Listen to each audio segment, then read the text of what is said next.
सैफ अली खान हल्ला प्रकरणी मुंबई पोलिसांना मोठं यश. ओळख पटलेला संशयितच हल्लेखोर असण्याची दाट शक्यता. मात्र संशयित अजून पोलिसांच्या ताब्यात नाही.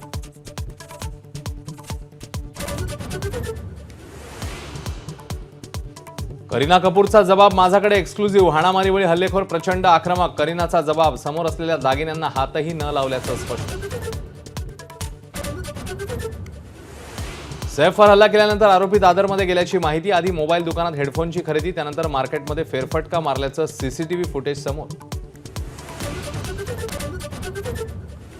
अपात्र लाडक्या बहिणींचे पैसे सरकार परत घेणार. महिला आणि बालविकास मंत्री अदिती तटकरेंकडून जाहीर. सर्व लाडक्या बहिणींच्या पात्र अपात्रतेची छाननी सुरू असल्याचीही माहिती. छगन भुजबळांची राष्ट्रवादीच्या अधिवेशनाला 2 तास उपस्थिती. पटेल आणि तटकरेंनी विनंती केल्यानं हजेरी. अधिवेशनाला आलो म्हणजे नाराजी दूर झाली असं नाही, भुजबळांची स्पष्टोक्ती.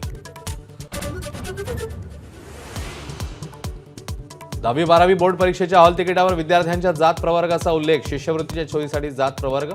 शिक्षण तज्ज्ञांकडून टीका होताच बोर्डाचं स्पष्टीकरण.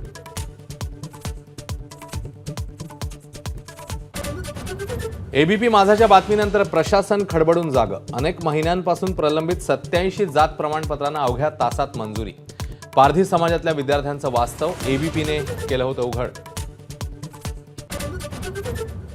पंतप्रधान मोदींच्या हस्ते आज ग्रामीण भागातल्या 12 राज्यांमधल्या 65 लाख लोकांना प्रॉपर्टी कार्ड बहाल.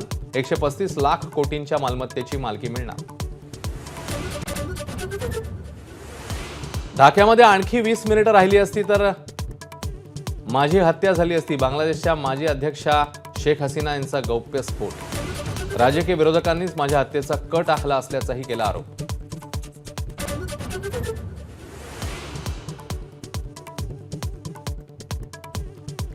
वानखेडे स्टेडियमच्या सुवर्ण महोत्सवाचं सेलिब्रेशन. वानखेडे साकारणारे वास्तुरचनाकार शशी प्रभूंसोबत खास संवाद, तर विशेष माहितीपटातनं उलगडणार स्टेडियमचा प्रवास. आज आणि उद्या दिवसभर माझावर क्रिकेट उत्सव.